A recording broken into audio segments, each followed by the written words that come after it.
보통 이제 30대 증상이 시작하고 심한 경우에는 40대 힘줄 부분 파열이 발생할 수 있습니다. 50대가 되면 결국 회전근개 파열이 더 진행돼서 60대 이상이 되면 안녕하십니까. 연세관병원에서 어깨를 포함한 상지를 담당하고 있는 정형외과 전문의 김주영 원장입니다. 이번 시간에는 비교적 젊은 환자분들에서 발생할 수 있는 어깨 충돌증후군이라는 질환에 대해 알아보도록 하겠습니다. 우선 이 어깨 모형을 보시면 저희 어깨는 이 위팔뼈인 상완골이라는 뼈와 이 날개뼈 라 불리기도 하는 이 견갑골 부위 중에 관절와라고 하는 골프티처럼 생긴 뼈가 서로 맞물리면서 관절을 이루고 있습니다. 그리고 이 주변으로는 이 회전근개 근육 및 힘줄들이 관절을 둘러싸고 있겠습니다. 이 견갑골에는 어깨 지붕처럼 위로 튀어나와 있는 뼈 부위를 볼 수 있는데 이 부위를 견봉이라고 하게 됩니다. 우리가 이제 팔을 들어 올릴 때 이 견봉이라는 뼈와 상완골두 사이에서, 이 상완골두라고 하는 건 이 상완골의 머리 부분을 얘기하고요. 이 사이에서 힘줄이 이 충돌되어서 마모되는 질환을 어깨 충돌증후군이라고 할 수 있겠습니다.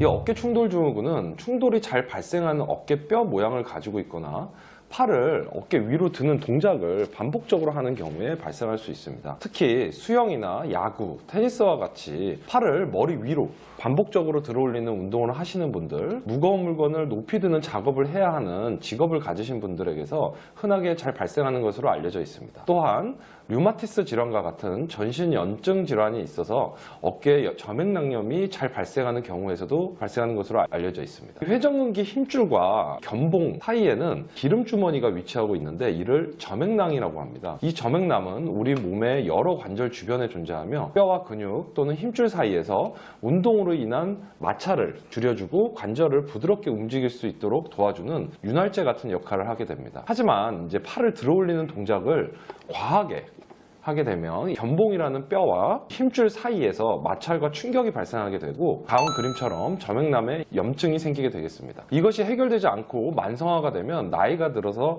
이제 퇴행성 변화가 오게 되고 결국 힘줄 손상으로 인한 파열까지 이어질 수 있겠습니다. 앞서 말씀드린 대로 견봉의 형태에 따라서 이 충돌 증후군의 위험도가 다를 수 있는데 견봉은 보통 18세에서 20세 나이에서 성장판이 닫히게 되면서 그 모양이 결정되게 됩니다. 모양의 빈도는 다음과 같고 다음 그림처럼 그런 평평한 모양보다는 만곡형이나 갈고리형을 가진 환자들에게서 충돌증후군이 더 잘 일어나는 것으로 알려져 있습니다. 보통 기본적으로 이제 어깨 엑스레이를 촬영해서 그 모양을 확인하게 되고 특히 갈고리형의 경우에서는 충돌이 더 잘 일어나기 때문에 추후에 회전근개 파열로 이어질 가능성이 높은 것으로 알려져 있습니다. 또한 이 견갑골 운동기능 이상증과 같이 잘못된 자세로 인해서 견갑골과 주변 근육들의 불균형이 발생하는 경우에 견갑, 상완, 운동 조화가 깨지면서 충돌증후군이 발생할 수 있겠습니다.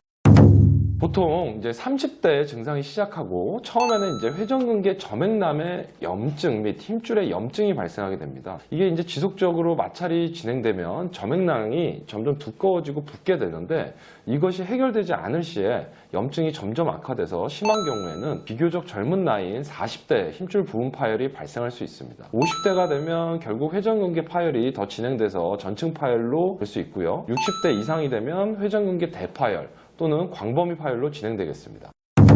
어깨 충돌증후군의 증상으로는 우선 어깨 및 위팔 쪽으로의 통증이 되겠습니다. 앞서 말씀드린 대로 견봉과 상완 골두가 부딪히면서 통증이 유발되는 질환이므로 그 사이 공간이 좁아지는 동작들을 하는 경우 증상이 악화된다고 보시면 되겠습니다. 대표적으로 팔을 앞으로 또는 옆으로 들어 올리는 동작을 할 때 특히 60도에서 120도 사이에서 충돌이 잘 일어나는 것으로 알려져 있습니다. 심한 분들은 밤에 이제 특히 누워 잘 때도 아프다 하시는 분들이 많은데 이는 눕는 경우에 이 견봉 밑에 공간이죠. 견봉하 공간이 중력의 영향을 덜 받아서 좁아질 수 있기 때문입니다. 또한 염증이 심한 경우에는 어깨를 움직일 때 마찰음 같은 소리가 날 수도 있겠습니다.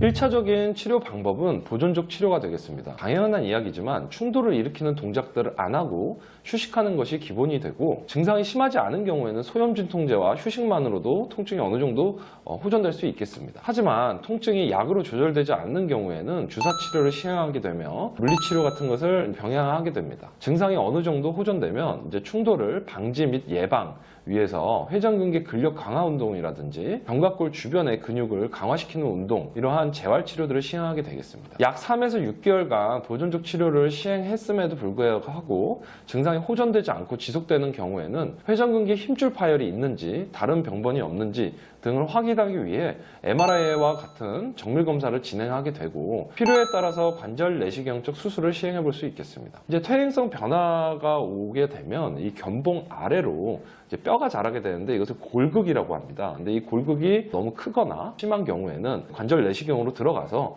본 다음에 평평하게 다듬어주는 수술을 하게 되는데 이것을 이제 견봉 성형술이라고 불리게 됩니다. 만일 힘줄 봉합을 하지 않는 경우에는 수술 후에 보조기 착용을 요하지 않고 바로 다음 날에 일상생활이 가능합니다. 물론 수술 후에 통증이 감소하는 것을 보면서 서서히 재활 운동을 하게 되겠습니다.